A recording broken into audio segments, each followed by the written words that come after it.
It won't be long now before you too can enjoy a view like this.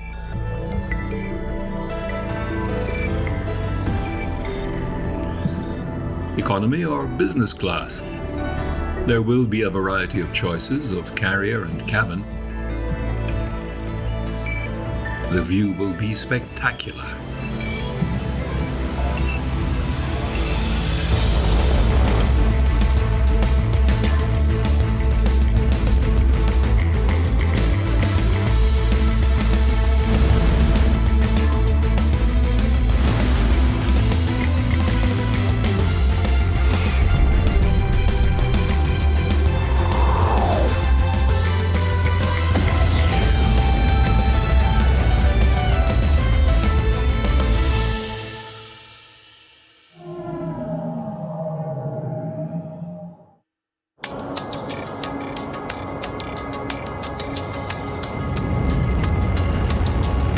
This is the traditional way to orbit, a Russian Soyuz launched from Kazakhstan.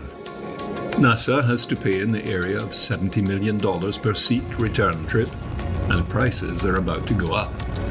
Only the Chinese have an alternative launch system. Very shortly, there will be 2 carriers taking tourists into space on suborbital flights. Blue Origin will probably launch first with their capsule and reusable launcher.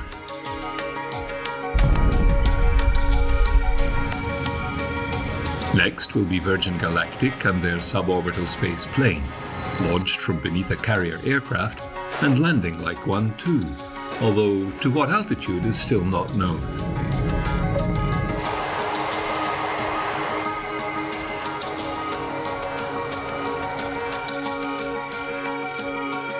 Then you have America's return to space with its 2 commercial partners. Boeing have their CST Starliner, the first launch-capable capsule already off the assembly line. Looking every bit like an Apollo spacecraft, it will be able to ferry crew to and from the ISS.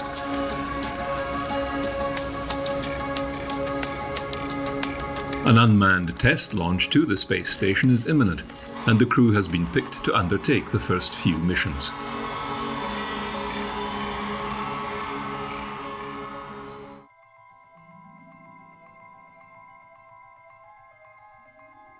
Their standout competitors are SpaceX and their manned Dragon capsule, performing the same vital service. They are hedging their bets in the tourist sector as well, with their BFR concept naming their first paying customer.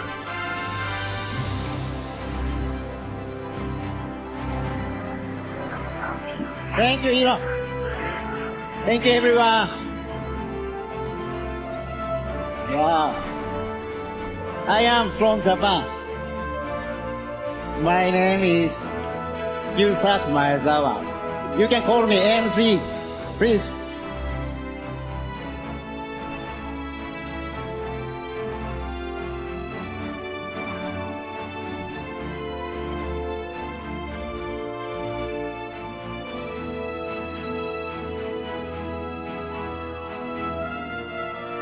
After the success of the Falcon Heavy maiden launch, SpaceX is ramping up design and construction of its even larger rocket ship to Mars.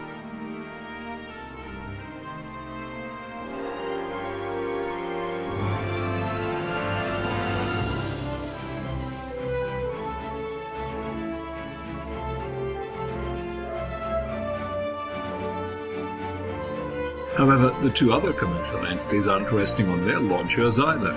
Jeff Bezos' Blue Origin has developed its BE-4 engine to power an orbital delivery system, and they have the US Air Force on board.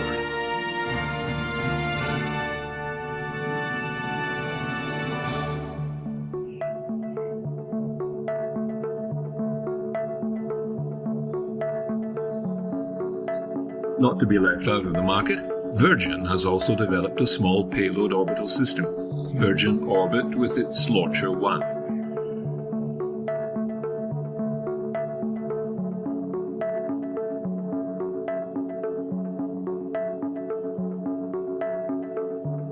Flown to 35,000 feet, slung beneath Cosmic Girl, the Virgin 747, the two-stage rocket can lift up to 500 kilograms into orbit at an inclination up to 120 degrees.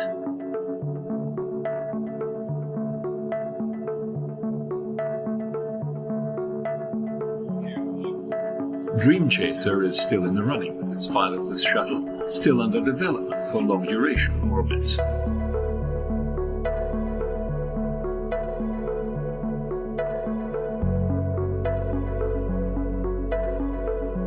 The late Microsoft founder Paul Allen's company Stratolaunch has unveiled the largest aircraft in the world, a scaled-up airborne launch platform with multiple payloads from the existing Pegasus rocket to a medium and heavy launch vehicle and a reusable spaceplane in the future.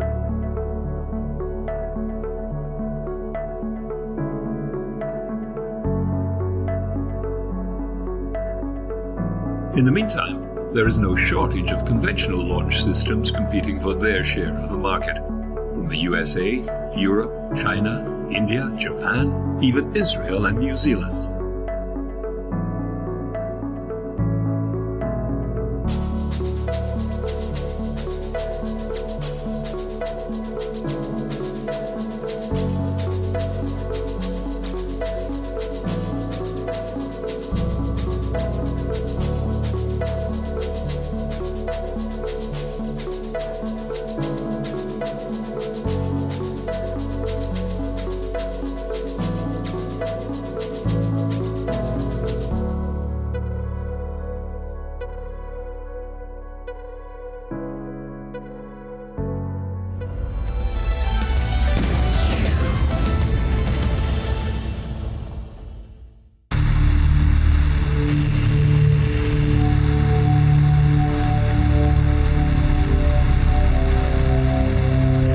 The key to any launch system is, of course, the engine.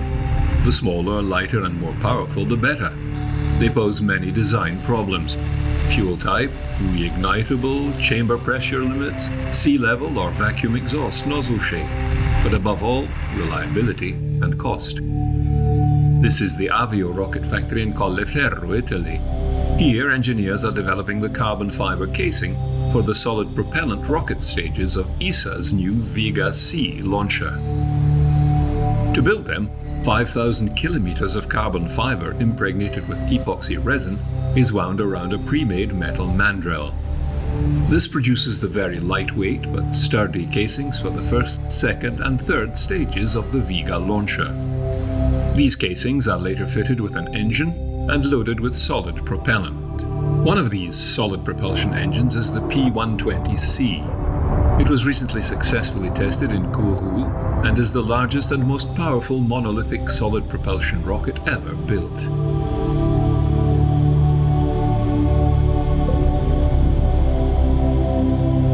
With this new rocket, ESA hopes to respond to launcher market demands. The agency is also looking for value for money. This new engine is designed with the latest immersive technology and leading-edge materials and processes.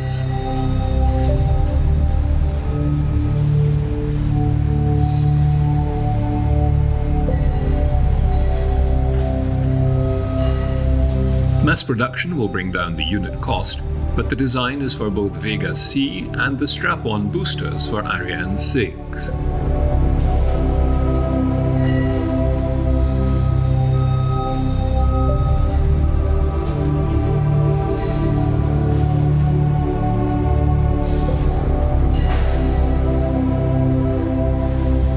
So certainly in the launcher sector, the competition is growing worldwide. But we believe that the European answer, the ESA answer with Vega-C and Ariane 6 is the right answer. In an aggressive manner, we are trying to make things more and more competitive. One of these examples is the joint solid rocket motor that we are developing across the two programs, the Vega-C and the Ariane 6, the P120C solid rocket motor that enables the possibility to harmonize resources and to have the same motor serving the Vega-C as a first stage as well as the Ariane 6 in both configuration as a strap-on boosters. So this is a very good answer to tackle the competitiveness aspect. With Vega C, the C stands for consolidation, ESA is further developing Vega. It will add increased performance to the flexibility of the current system without increasing the costs. Today, Vega can launch up to 1.5 tons on a 700 kilometer orbit. With Vega C, it will go up to 2.3 tons. In order to increase performance, two new solid propulsion engines have been developed, the P120C and the Zefiro 40 for the second stage.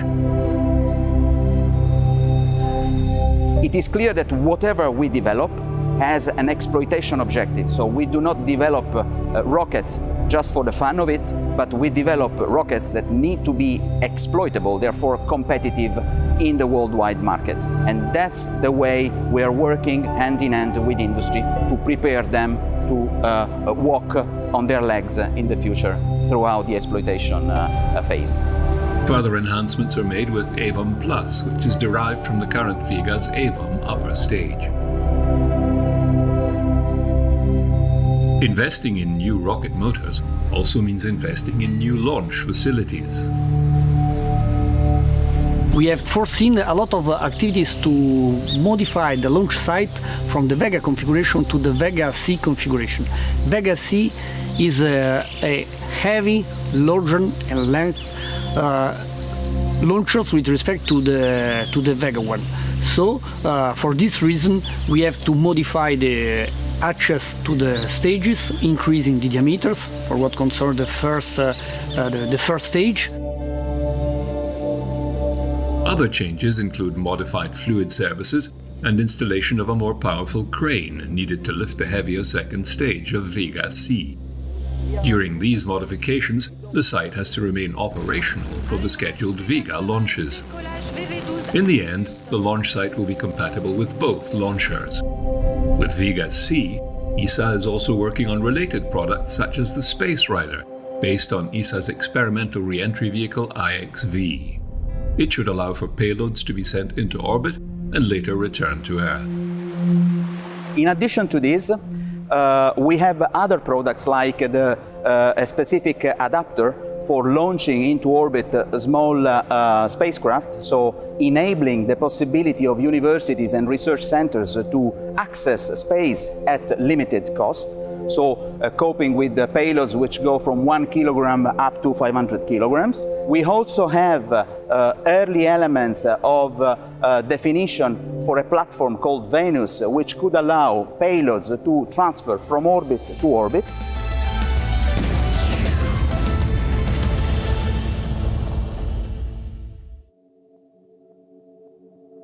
One unit which has been around for years and is still the Ferrari of rocket motors is the Space Shuttle main engine.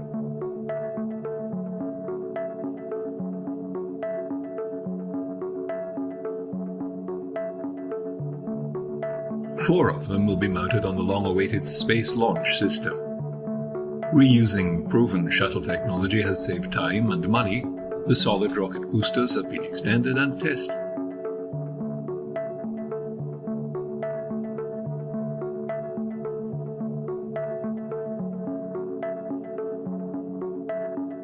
The Aerojet Rocketdyne RS-25 motors continue to roll off the assembly line.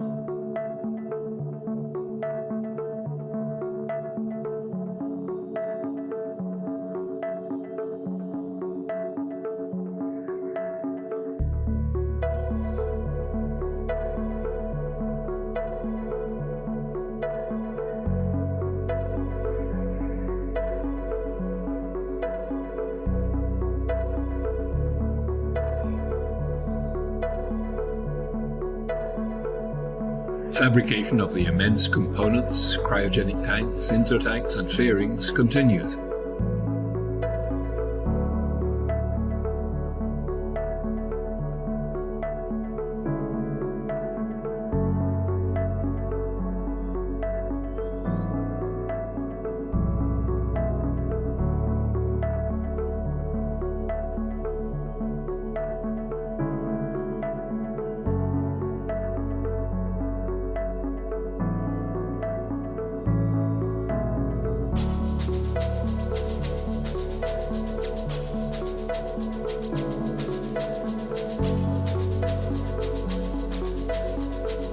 The Orion capsule has flown once. The second flight-ready capsule is being prepared for the grand show.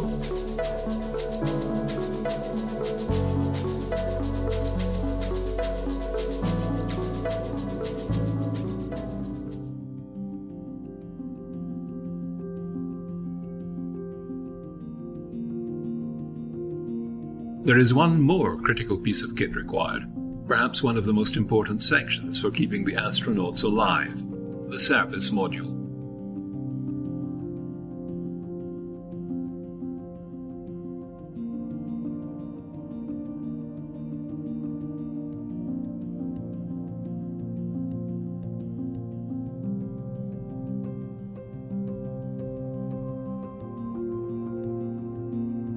At Airbus in Europe, they have delivered the first flight-ready unit for the launch.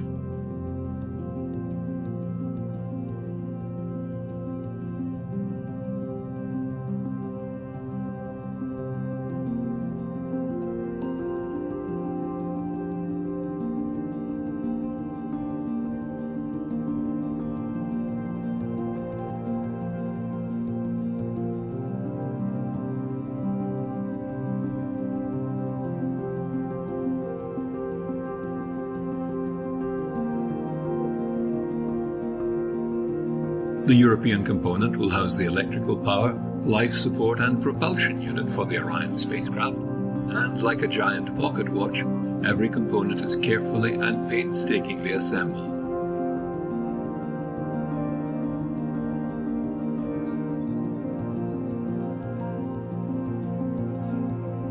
The European service module is part of an entire spacecraft built by an American company, Lockheed Martin, under the contract of NASA, and we are part of that. And of that spacecraft, NASA, Lockheed Martin is building. We are providing the European service module. We are providing the powerhouse of that entire spacecraft. That means we are providing the propulsion system, so the thrust to get into the dedicated orbit we would like to fly with the spacecraft. We are providing the air condition, I'm saying. That's the thermal control system of the entire spacecraft. We take care of the heat, which has been generated in the capsule, which has been generated out of several electronic components in the European service module as well. And we are making sure that that heat gets radiated into the outside spacecraft. On top of this, we are generating power. Our solar array wings are producing that power. We are conditioning that power and deliver that to the crew module and deliver that to the batteries with it, which are located inside the crew. And finally, we are also providing what the astronaut need to have to live in that spacecraft. That's mainly water in terms of the consumables, and that's oxygen and nitrogen to generate the atmosphere in the crew module itself.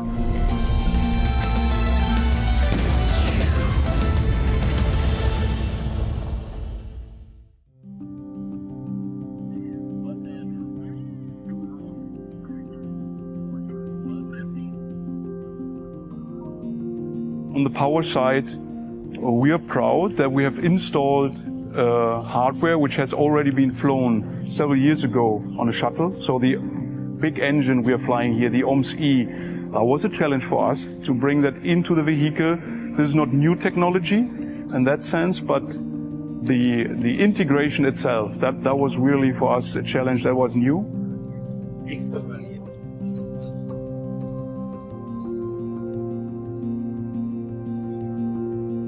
We're preparing ourselves to be ready for the final integration with the rest of the vehicle.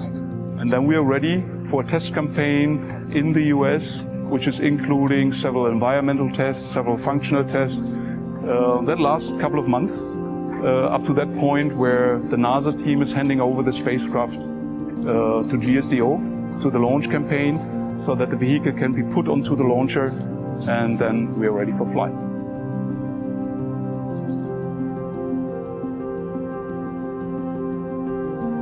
The first engine is the big engine, which is coming from the space shuttle. With this big engine, we perform the big transition maneuver to go to the moon or to go back to the Earth. So we can see here the auxiliary thruster, which are red. We have 8 of them coming from Aerojet. Here we have the OMSE, so the main engine, but without the nozzle, which will be integrated in one of the latest integration steps. We can see here the propellant tanks. We have 4 of them, 2 for each propellant. ATV, basically the automated transport vehicle here in Europe, played a significant role in terms of opening the door for that specific joint work on that spacecraft. It also played a role that we learned our lessons with a kind of that service module. Finally, the components we have flown on ATV, there are not so many which we carry on in the Orion European Service Module. We have a couple of them, mainly auxiliary thrusters, yes, on the RCS thrusters, and also a couple of tanks like our pressure tanks, but there are not just a few items which we carry on from ATV into the European Service Module design. The difficulty here for the human spaceflight is the change of mindset. So to think that we are here in this space mission, we are flying human, and it's not like a rocket which is only flying with a satellite. Therefore, we are putting more effort on the safety aspect. We have a lot of redundancy. Each change we introduce, the smallest change we introduce in our system has to go through the safety boards. Our safety board is a safety board, and then the program safety board, to be sure that we can bring the crew back home safe.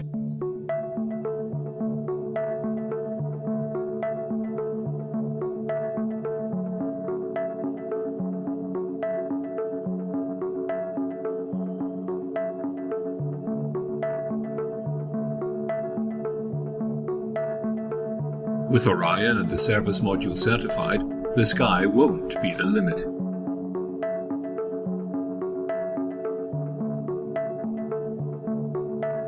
We will see ships refueling in orbit, a gateway station with a return to the moon, then on to Mars and beyond.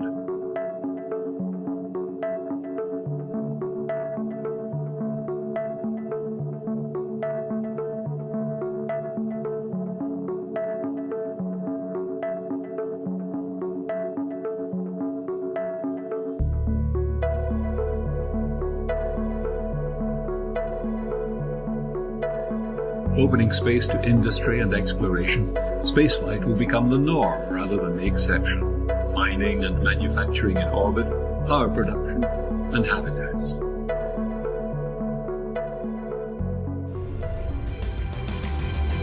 One day, it might be as easy as driving to work in that red convertible of yours.